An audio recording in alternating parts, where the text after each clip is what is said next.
Hey everyone, I'm Summer. Welcome to my channel.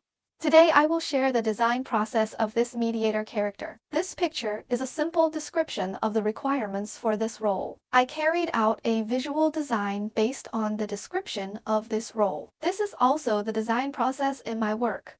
When I get the requirements document, I will read the content in the document carefully first. To clarify the background, occupation, personality traits, weapons, attack methods, and recognizable elements of this character, I will mark the main parts of the requirements and place any omissions. After analyzing the key elements of this character, a preliminary impression of the character's image will be formed in the mind. Next, I will look for some suitable reference pictures on the material website. I will give priority to looking for the elements mentioned in the document. I am accustomed to using real photo materials. I found references for the Mobius strip and the harp. The harp was associated with the music stand. The profession of this character is the order executive, hunting down criminals who tamper with history. The civilization system of this character is fed on historical events, which reminds me of ancient churches. Many churches have a long history and are also sacred. Some feelings are somewhat similar to this character, so I found some photo materials of the interiors of the churches. For the character costume part, I chose the short skirt style because it was mentioned in the description that the transparency of this character's body changes with the cooling of the skill during battle. I chose the short skirt. I wanted to expose the legs so that the skin on the legs could be made transparent. The same way could be used to choose the transparency effect for the arms and hands. Next, I found a few more beautiful little objects. You can refer to their sense of form as a reference for the secondary weapon cause and effect dice. Judging from the character's profession and the nature of the job, the impression it gives me should be very grand. This character should have a sacred and aesthetic visual perception. The body will change its transparency. To highlight this feature, I consider making some changes to the skin color of this character. I think normal flesh color skin is not easy to achieve a transparent effect. After having an analysis and understanding of this character, I began to draw the sketch. I usually draw simple human body movements first, and then add costumes to the character based on the parts that attract me in the reference picture. Since this character already has very clear and specific elements, during the drawing process at this stage, the main task is to try to utilize the knowledge of plane composition to make the composition design of the picture rich and beautiful. I will leave the clothing and design details for adjustment when drawing the line draft. Of course, if there are good ideas at this stage, they will also be retained. When designing characters and background elements, the main focus should be on the rhythmic undulations of the outer contour silhouettes of the characters. When looking at the overall picture, the characters should have the surface attribute among points, lines, and surfaces. When designing combined weapons and other auxiliary elements, the sense of form of the design should echo that of the characters, and the design language should be the same, so that the picture can be more integrated. The dynamic lines of the character's body, the design of the costume, and the direction of the weapon will all have an impact on the composition of the picture. At this time, it is necessary to observe the picture as a whole and balance the picture with the knowledge of plane composition. If you are interested, you can read some related books and tutorials. Just reading theories will be very boring and abstract. It is suggested that everyone find a good work and analyze the design of the picture using the theory of plane composition. After analyzing and summarizing several pictures, you will have a different feeling when designing the picture. I learned in this way, everyone can give it a try. When drawing, it is also necessary to pay attention that the character's hairstyle, hair accessories, and fluttering ribbons will also have an impact on the composition relationship of the picture. When designing the picture where the character and the background combine, it is also necessary to pay attention to the shaping trends of these small structures. I will reduce the size of the picture and only look at the graphics of each part, without considering what the specific graphic is. At this stage, abstract and graphic designs are created, while specific elements are left in the stage of refining the structure. This way, each stage has its own key issues to address, making your drawing process easier. For pictures with many elements, this approach also makes it easier to control. For the weapon part of this character, I have tried several methods, such as small harps and large harps of different shapes. As for the character's dynamics, I have also attempted to schemes. When designing the character, I usually make several schemes and draw all the reasonable ones I can think of. But at this stage, I also control the time, which is usually around 3 hours. This is also a habit kept in our work. This way, we can have multiple different ideas to choose from and also control the time it takes to complete a picture. Because there is a clear completion deadline in our work. If the proportion of the weapon is large, it will have a significant impact on the composition structure of the picture. The graphic elements in the background should also take into account the graphics produced by the weapon. You can use more forms, such as reducing the picture size and horizontally reversing the picture to compare the content in the picture. In the background elements, attention should also be paid to the use of point elements and line elements. Point elements should have size variations, which can enhance the spatial hierarchy and thus create more color contrasts in the design. When using line elements, there should be a contrast in thickness, and dashed lines or visual guiding lines can also be used, so that the picture will be more rich. Well, I hope this video is helpful to you who want to learn digital painting skills. So, let's start enjoying the wonderful painting process.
That's all for today's sharing. I hope everyone can feel the joy of painting during the process. I will bring you more wonderful content. Stay tuned.